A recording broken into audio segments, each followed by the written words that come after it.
Bonjour, c'est Didier de changementpositif.fr, le site de la crise de la quarantaine pour vivre la vie qui vous ressemble.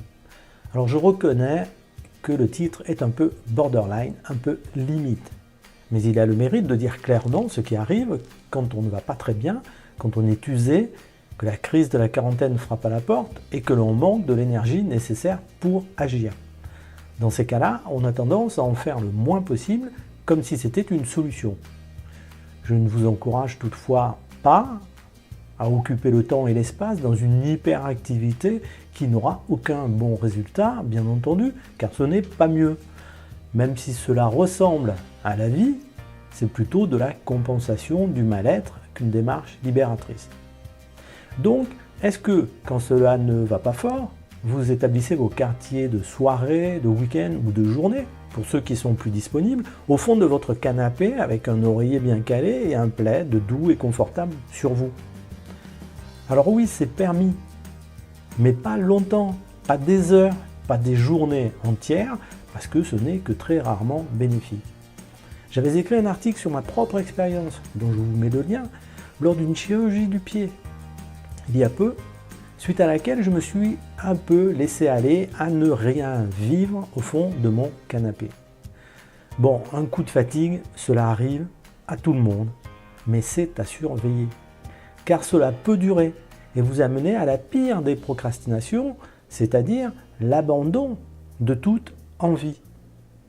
Et c'est l'envie d'être soi, de réaliser vos potentiels et un peu vos rêves aussi, qui vous tient en vie. Alors quand cela arrive, et que vous ciblez le canapé, et que vous accompagnez cette attitude de tout ce qui est plutôt néfaste à une vie saine, ce n'est pas la solution. Et il faut prendre des mesures. J'avais fait un article que je vous conseille de lire pour vous aider à sortir des rechutes de crise et de votre canapé, et que je vous mets en lien. C'était Crise de la quarantaine, mon petit protocole à suivre pour sortir des rechutes. À voir sur le site changementpositif.fr. Alors, d'accord pour quelques chips, bonbons, pizza, un peu de whisky, de vin, de soda, mais à très petite dose et sans accoutumance. Car cette attitude de laisser aller est une forme de fermeture aux autres et aux potentialités que vous avez en vous et qui est destructrice, cette attitude, de votre présent.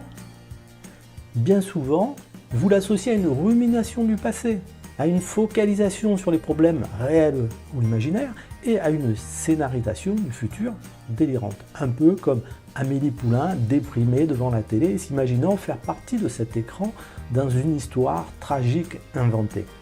Revenez au réel, entretenez votre corps et votre esprit, traitez vos freins ancrés avec une thérapie du type Gestalt, psychanalyse ou autre, et avancez vers votre vie, ici, maintenant et pour demain, juste demain. C'était Didier, vivez bien votre vie. À vous, je vous dis à bientôt.